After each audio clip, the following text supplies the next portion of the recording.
Fallout Equestria the Chrysalis, Chapter 10, Part 4. After a couple of seconds, the tightness that had grown in his jaw slowly relaxed, and he let out a quiet sigh before looking back to Sickle. "We're gonna go to talk to Amber to get the rest of our pay. You can meet us at Mustard's place after you're done here to get your cut." He hesitated for a moment before adding, "And try not to get into too much trouble." Sickle just snorted out a dry chuckle before turning away and walking towards the small building we had just been led into our first night in Rust. "Come on, Steel. You owe me some caps." With our volatile and foul-mouthed powder keg seeming appeased for the moment, we parted ways, heading towards Mustard's Inn. Ugh. Starlight quietly murmured. And that's after medicating herself. I don't know if she'd be better or worse sober. "Hard to say much worse," Dusty said. She didn't kill anyone, I pointed out, and Dusty merely shrugged. We met with Mustard arranging for 3 rooms for the night. Dusty paid for Silverline and Quicksilver's room. Once we had gotten them settled in and unloaded our spare bags of goods, we went to see Amber. Dusty's knocking was answered by a bored, condescending response. Who is it? "Dusty." Once again, we were answered by the sound of hoofsteps and shifting furniture before the door opened to reveal Lady Amber, looking as elegant and haughty as ever. And I'm to assume that you have completed your task? "We have," he replied. Whisper?" I stuck my snout into my bag and pulled out the data store. The moment I held it out, Amber snatched it away from me. Good. I will verify the data, and if it is as you say, I will return with your reward. With that, she shut the door in our faces. Or, at least, she would have if Dusty hadn't put a hoof in the way. Amber, who had just started to turn away, stopped and shot him a sharp glare. "I don't think so," Dusty said, meeting her glare. "We went through a lot for that data, and it's not leaving our site until we get paid for it. And before you think of anything funny with your verifying, the deal was to get you whatever was on those servers. We did that. If that data ain't what you expected, it's not our problem." Amber held firm. But it is your problem if the data isn't what you claim it to be, or from where you claim to have gotten it. Hence, I must verify the data.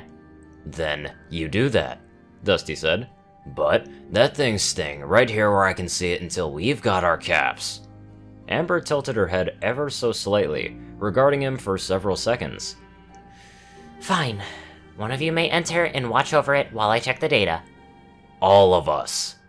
Amber's lip twitched, eyes narrowing again. And leave myself surrounded by mercenaries, outnumbered, and out of sight with thousands of caps on the line? I think not. Dusty scowled. "If we were gonna rob you, we wouldn't be having this conversation. We would have forced our way in the moment you unbarricaded the door. You, on the other hoof, have 5,000 little reasons to try and pull a fast one on us." She stared at him for several long seconds. Finally, she stepped back, letting the door swing open again. Very well. She turned, eyeing us over her shoulder as she walked over to the bed and the saddlebags set beside it. To be just as infantile as you are acting, you shall stay on your side of the room, and I shall stay on mine. "Works for me," Dusty said as he walked into the room, and we followed, single file. He sat and took a load off, shucking his saddlebags and unslinging his rifle. I noted that it also left his rifle within quick reach, and I followed his lead. Amber made a point of turning to face us as she set the data store onto the bed, then lifted her bags onto the bed. She gave us a wary look before nudging a flap open and slipping her muzzle in, searching around, and we waited patiently. Finally, she found what she was looking for. She drew back, a pistol aimed straight at Dusty. Don't move.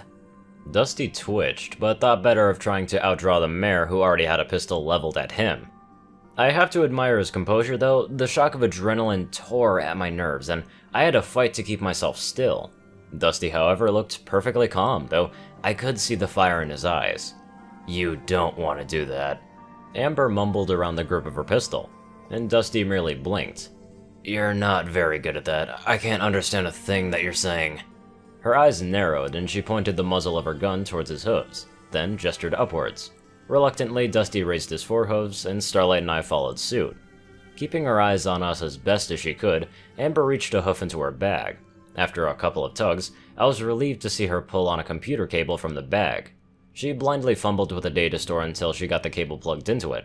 Then, her hoof returned into the bag, opening it enough that she could still see inside, though her eyes still remained on us at first. The pistol remained steady, even when she cast a quick glance down and back again. I became increasingly aware of the way Starlight was watching Amber's actions. Stay calm, I whispered. We're good. The pistol jerked over in my direction, making me twitch. I reached my hooves a little higher, and the muzzle returned to Dusty. We remained like that for almost a minute as Amber poked at something within her bag.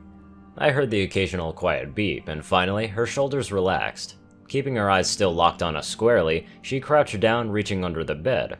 After a couple of probes, she found what she was looking for and dragged out a large bag about the size of both my saddlebags combined. I could see the effort it took as she hefted it in her hooves, then tossed it before us. It landed with a solid thump and a loud jingle. She followed up by tossing her pistol onto the bed. There's your payment. She hasn't even finished the sentence before Dusty was on his hooves, his rifle pointed at her.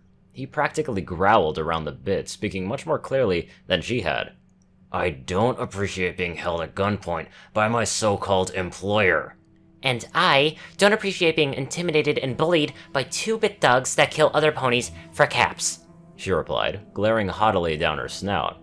She showed no concern over the large rifle leveled at her. Given your propensity towards violence, I took a reasonable precaution in case your data turned out to be fraudulent. Now, I have the data my patron wants, and you have the money that you want. Seeing as neither of us have anything more to be gained here, you should leave. Though she did a good job of acting confident, I had been taught to look for more subtle signs, and they were all there. The tension in her neck and jaw, the steady but deep breaths to conceal a need for more rapid breathing, even the way the hairs of her coat raised slightly. As odd as it may sound, those hints of fear spoke well of her, though it made me feel even more uncomfortable. She knew exactly how much danger that she was in, but she was remaining calm. Dusty, meanwhile, looked as if he was seriously contemplating murdering her. It wasn't until I had picked up the bag of caps that he finally lowered the weapon. He didn't even say anything, simply tossing his saddlebags across his back and storming out. The door slammed shut behind us, followed by the sound of the dresser being pushed back across it. Glad that's done with, Dusty muttered. Starlight abruptly spun around, reared back, and bucked both hind hooves against the wall. I jumped a bit, and Starlight stumbled forward from her kick, and she trembled. Holy fuck, that... She let out a strangled growl and stomped onto the ground. Great, now I'm sympathizing with Sickle, that stupid bitch! Dusty grunted. Let's go downstairs, get some drinks, and cool off. Yeah, right. Starlight said, her hooves shaking as she followed him. We're in town! It's supposed to be safe in town! We're not supposed to get guns pulled on us in town! I wish it were that simple, Dusty said. We'd made it to the corner of the hall near the stairs when he sighed and came to a halt. Hey, put the bag down. What? I mumbled around the strap of the bag, raising an eyebrow questioningly. I want to check it, he said. Make sure that she isn't screwing with us. I set it down while Starlight stepped up to peer over her shoulder. You think that she didn't give us all of our pay? Well, I'm more worried that she put a bomb in here, Dusty said, and Starlight immediately took a step back. I almost did the same, though I recognized it as pointless. If Dusty's worry proved accurate, I doubt a single step would make a difference. He opened the flap, revealing the huge pile of pristine bottle caps that filled the bag. Then, he plunged a hoof into it. Caps rattled and clanked as he slowly fished around inside of the bag, rolling it from side to side, thoroughly checking every inch. Finally, he drew out his hoof, picking out a single bottle cap. Well, looks like we don't have any explosive surprises waiting for us. Shiny, Starlight said as she stepped up, levitating out one of the caps. I don't think I've ever seen bottle caps so clean, or so many of them at once for that matter. Dusty was frowning down at his cap. I'm actually kind of concerned by that. Why are they so clean? They look kind of weird for some reason. Yeah, they do, Starlight said, a smile slowly spreading. These caps aren't crimped. I think that's the word. What do you mean? Starlight's smile had grown into a wide grin. I mean, I'm pretty sure these caps have never been used.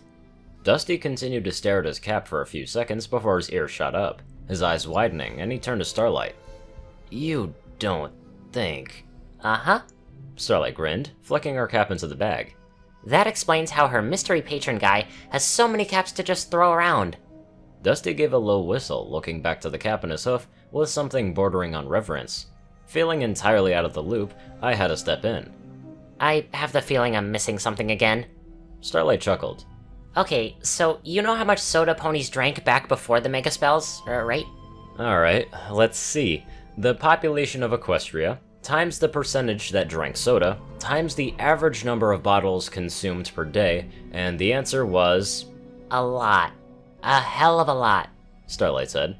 A bottle factory could put out tens, hell, hundreds of thousands of bottles in a freaking day, and every single one of those needed bottle caps. Finding an intact bottle factory, like, that's just every scavenger's dream. That's the kind of find that you can retire off of. Fuck, your kids could retire off of that.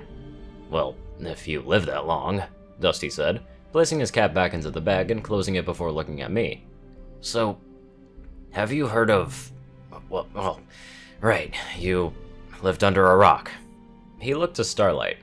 Okay, have you heard of the Soda War? The what now?